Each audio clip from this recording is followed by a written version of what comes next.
Blendi Fevziu, mirëmëngjes, mirë se erdhe në studio. Mirëmëngjes, mirë se Disa vështirë e ke të qohesh në mëngjes, por ja vlen. Një nga vështirësitë, po gjithsesi. Nëse unë të kam pa dje në televizor dhe paga shumë kemi të njëjtat orë gjumit. Qofse kjo të ngushëllon. Çështja është si mësohesh, zakonisht njeriu e ka një lloj habitudi me mënyrën se si fle dhe si zgjohet. Atëherë, Tirana e Nonës është libri më i fundit i Blendi Fevziut, botimi u të presë dhe është një lloj letërsie të cilën unë nuk mund ta përcaktoj dot vetëm me fjalën në roman, po tregoj një eksperiencë personale. Blendi e di që çdo libër lexohet në mënyra të ndryshme nga persona të ndryshëm. Çdo individ nuk e lexon librin njësoj. Asnjëherë. Gjë që do të thotë, unë e kam lexuar ndoshta i pari, ndoshta ndër të parët, librin në dorëshkrim. Pastaj kam rilexuar librin e plotësuar. Domethënë unë kam eksperiencën përpara një viti dhe jam rikthyer plotësuar mbas këshillave të atyre që kishin lexuar, një nga të cilët ishte aty. Dhe është një libër i jashtëzakonshëm. Domethënë dhe kjo nuk është kompliment që unë do ta bëj se të kam përballë. Domethënë këtë ja kam thënë gjithëve që kam pas mundësi, nuk e përcaktoj dot zhanrin, nuk e quaj dot roman, sepse është edhe letërsi dokumentareske, edhe letërsi artistike. Domethënë je dhe personazh i vet librit tënd, je dhe dëshmitari një historie, por një njeri që ka interes për këtë vend, që do të njohë Tiranën, do të njohë një nga familjet më të rëndësishme dhe influente në shekullin e 20 dhe shekullin 19 në historinë e Shqipërisë, janë toptanasit, duhet patjetër ta lexojnë këtë libër. Mirëmëngjes edhe një herë. Mirëmëngjes. Nuk e di në fakt si quhet, se e kam vënë re që vazhdimisht kërkohet një lloj klasifikimi. S'di se sot çfarë është tamam novel, roman, siç jemi mësuar ne, tregim në ato klasifikimet. E bëra këtë prezantim sepse kujtime, ese, është një miksim i të gjithave, domethënë. Se pash disa shënime për librin dhe kam tentuar ta quajnë roman. Dhe nuk ka gjë të keqe pse mos ta quajnë roman. Ka linja, ka personazhe, ka dialoge, secili ka shikimin e tij të librit. Unë nuk besoj se është roman, për të thënë drejtën, nuk besoj as se janë kujtime, kam thënë dhe në fund dhe në spot. Ky është një pjesë e historive të përditshme të Shqipërisë, një pjesë e shtrirë në kohë, shtrirë gati 100 vjet, por që në përgjithësi reflekton stilin e të jetuarit Shqipërisë, reflekton mënyrën se si ka ndryshuar Shqipëria, si ka ndryshuar qyteti, se si ka ndryshuar vetë shteti shqiptar, është gati gjithë rritja e shtetit shqiptar në thuajse një shekull.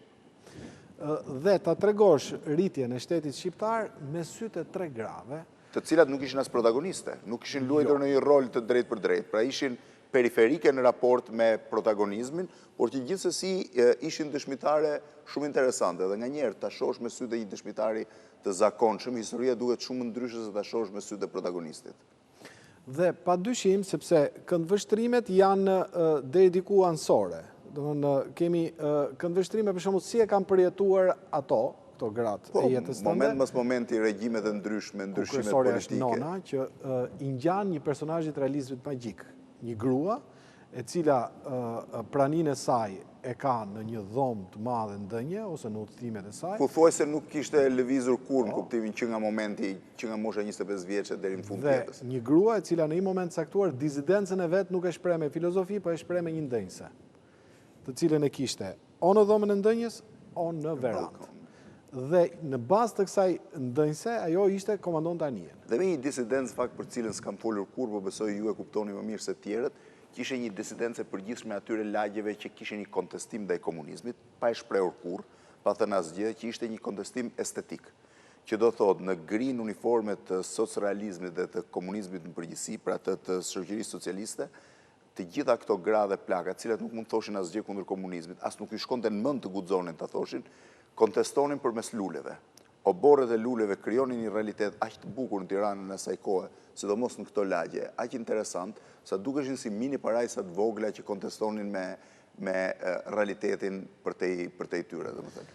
Realiteti përtej saj ishte me parrulla, ishte me afishe të mëdha, me fotografi, kurse brenda shtëpive ishte me lule, me trëndafila, me lule bore, për të cilat ato kushtonin një pjesë të madhe të jetës dhe të përkushtimit.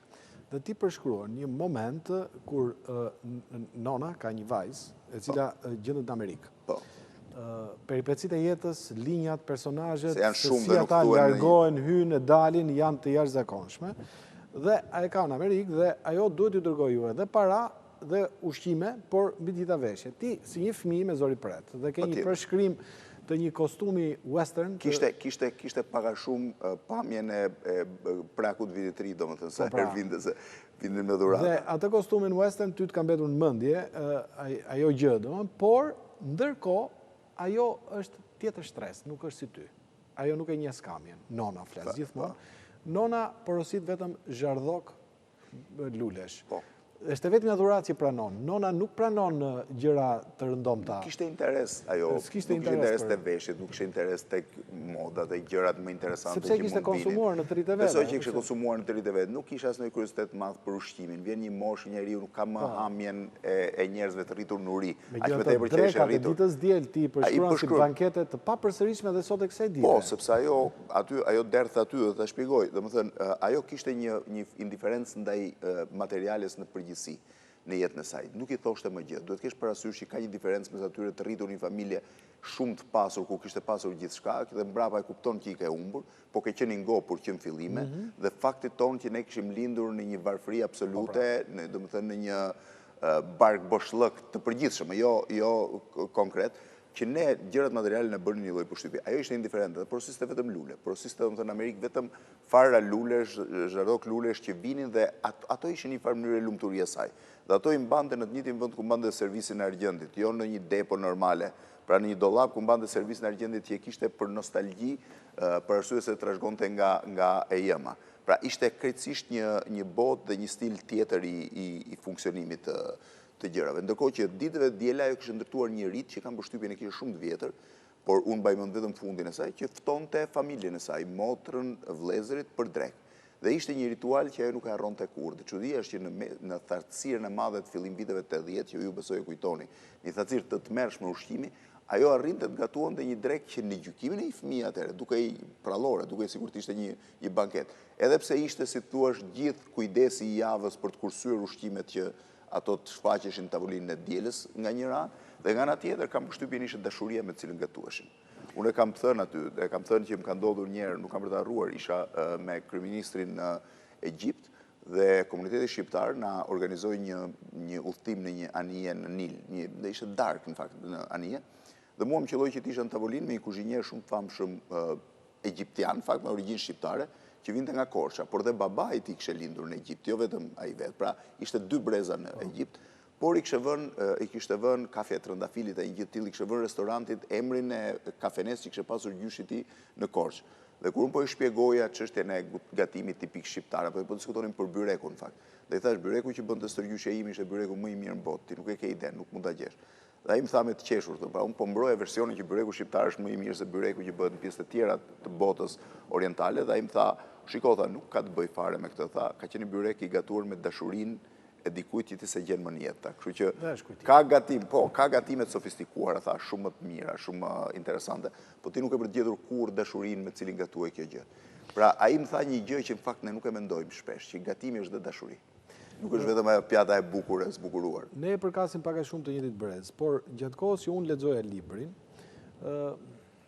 mua më shkonte ndërmend sepse ti je i pari shkrimtar në këtë rast që ke shpjeguar, detajuar, rrëfyer dekadencën e dizidencës shqiptare. Ka një tentativë të Ismail Kadares tek nëntori një kryeqyteti, por është një tentativë e politizuar. Ndërsa tek ty këto gra dekadojnë. Këta njerëz që kundërshtojnë regjimin në një mënyrë apo një tjetër dhe me heshtjen e tyre janë të dekaduar. Po, nuk ishte në fakt disidencë, as bëj fjalë për disidencë. Ato as nuk guxonin të bënin një akt kundër komunizmit. Komunizmi kishte rënë qafë pa faj. Domethënë, nuk është se ato as do ndërmerren në një akt, as kishin fuqi të ndërmerren në një akt ndaj komunizmit. Kishin ardhur që në fillimet e komunizmit të telendisur nga arroganca e Ahmet Zogut që i shpërfilli. Pra, kur hyri komunizmi i mori dhe pronat, pra ju preu dhe bazën materiale, por ato bën një disidencë që ishte shumë e çuditshme. Disidenca vinte me heshtje, dhe nuk ishte disidenca vetëm e tyre.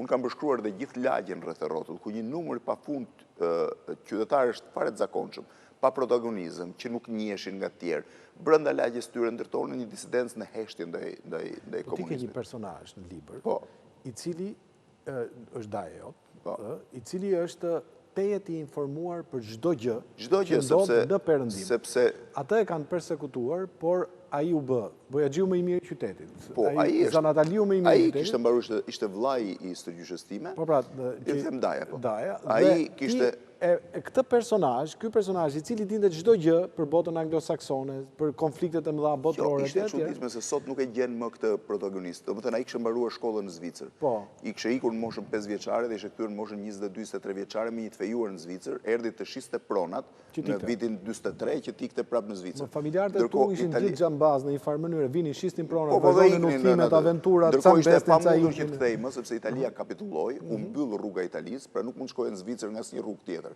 Nuk mund të shkojë në Itali sepse aleatët zbarkuan në jug të Italisë, ai ngelin Shqipëri me idenë do shiste pronat dhe do kthej. Ndërkohë ishte luftë, pronat nuk është se shiteshin dhe kollaj një moment, e lat fejurën disa muaj pse erdhi komunizmi dhe e mbylli derën. E fjeti mendjen, si thua, për të u martuar në Shqipëri, punonte në bank ku kishte mbaruar shkollën për bankier në Zvicër, pastaj dikush u kujtua dhe e hoqën nga puna dhe e çuan bojaxhi.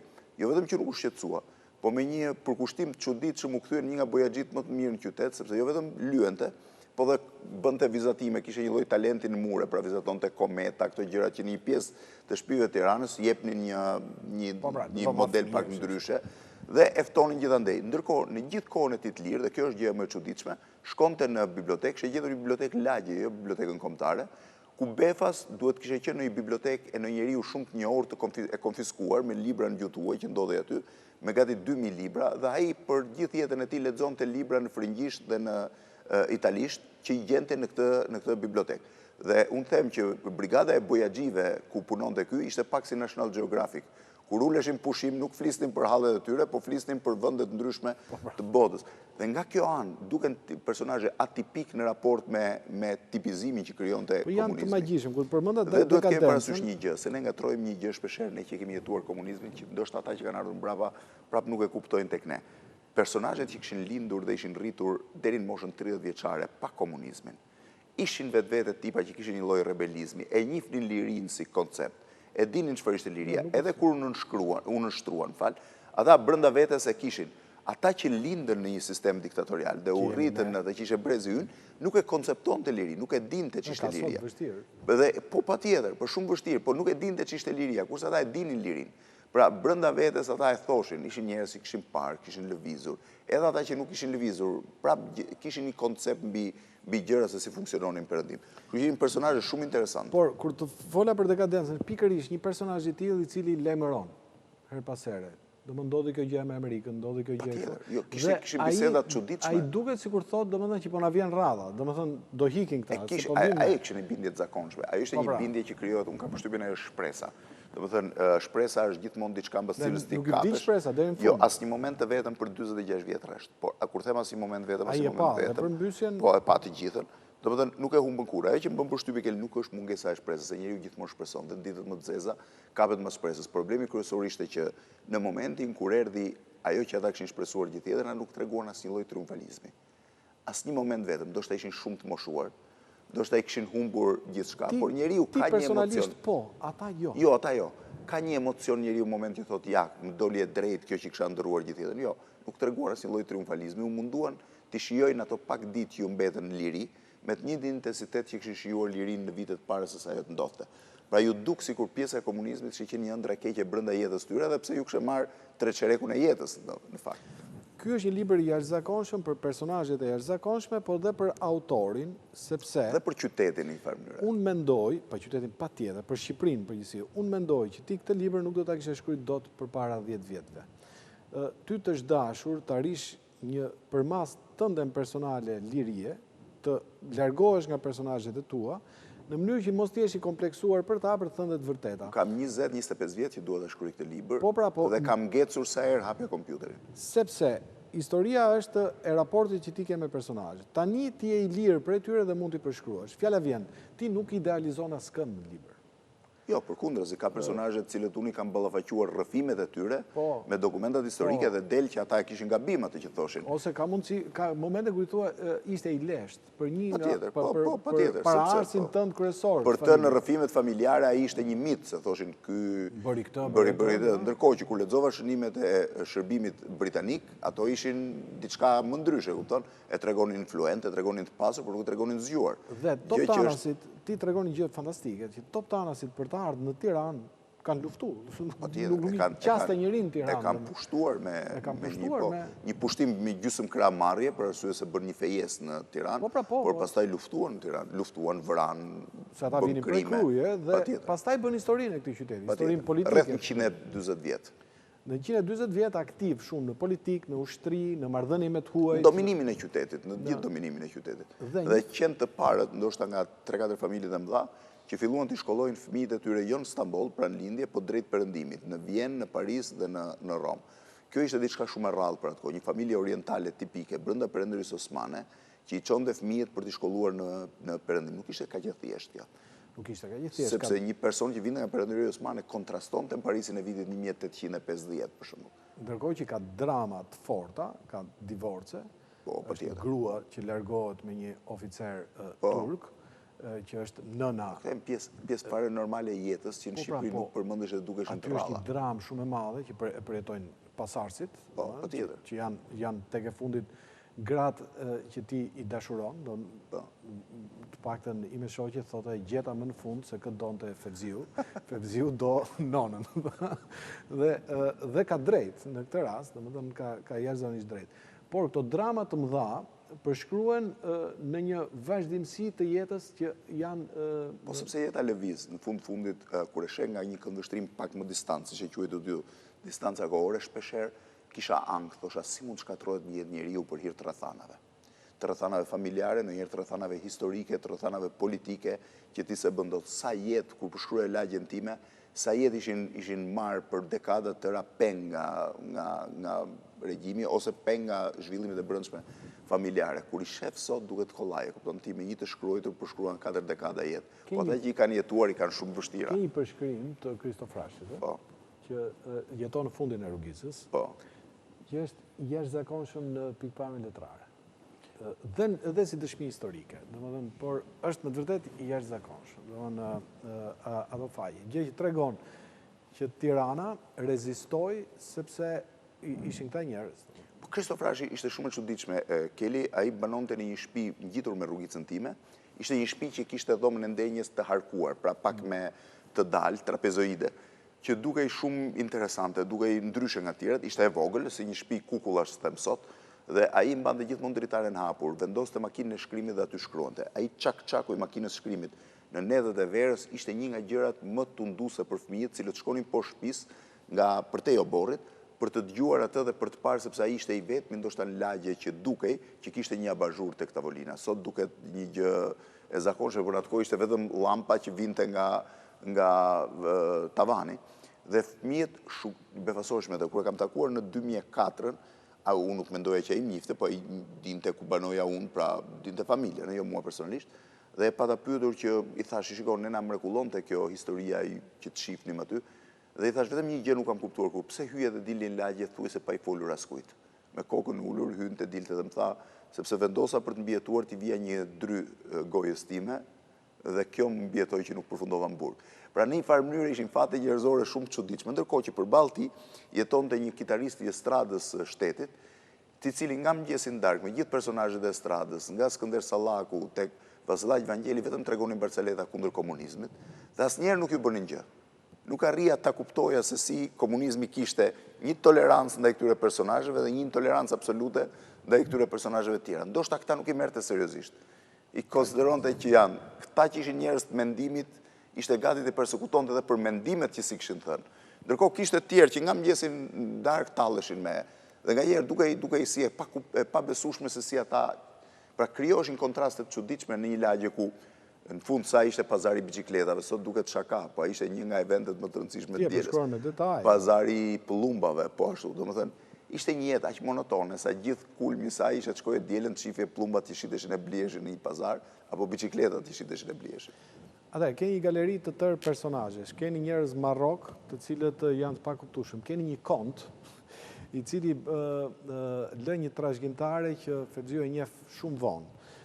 Dhe është një nga surprizat e tij më të mëdha në jetë, sepse bën dhe krahasimin e fotografive që e keni dhe në libër dhe do ngeleni pa fjalë për ngjashmërinë e saj me hallën e vet. Keni njerëz që çmenden dhe që lëvizin me palto në mes të verës, sepse i tillë është presioni, i tillë është keni njerëz të cilët dashurohen, njerëz që pranojnë fatin, njerëz që e kundërshtojnë fatin, dhe në fund fare keni dhe një personazh, i cili është personazhi kryesor i librit dhe i pazakont, Blendi Fevziu, të cilin do ta njihni jo si ai që njohim në televizor, dhe kjo është një nga gjërat që mua më entuziazmon, por do ta njihni si Blendi Fevziun fëmijë, Blendi Fevziun adoleshent, Blendi Fevziun e ri, dhe Blendi Fevziu gazetar që bën dhe reflektimet për situatat e mëvonshme. Pra një lloj autobiografie e tij, por në të njëjtën kohë një lloj autobiografie e qytetit. Falenderoj shumë Fevziu. Faleminderit. Jashtëzakonisht, shumë urime.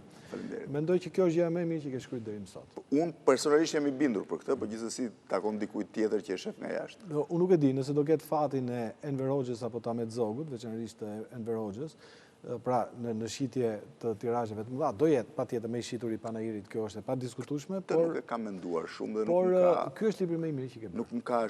Nuk e kam menduar shumë këtë, kam menduar që duhet ta bëja këtë libër, në momentin që e kam mbaruar, kam pasur të parin lehtësim shumë të madh që mbaj mend prej kohësh, më duket sikur atëherë kuptova që ishte një lloj pengu që më kishte ngelur brenda, thash kam 20 vjet, ndoshta mbase 25 që hapja kompjuterin ose ulesha për një letre për ta filluar, por nuk gjej asnjëherë subjektin si do ta shkruaja. Kurse kur fillova ta shkruaja vitin e kaluar, thjesht më rrodhi, nuk mendova as subjekt, i shkruaja kapitull pas kapitulli që një lexues mund ta vëre, mund t'i lexosh dhe si kapitull të veçantë pa pasur lidhje me njëri tjetrin, ose mund t'i lexosh në vijim, kështu që kështu mori formë. Domethënë nuk e di, gati ka qenë brenda meje dhe thjesht ka dalë. Të uroj jashtëzakonisht shumë dhe ma merr mendja është një kujtim shumë i mirë që ti po i lë fëmijëve tu. Atëherë, ne këtu do ta mbyllim dhe nesër jemi prapë sërish.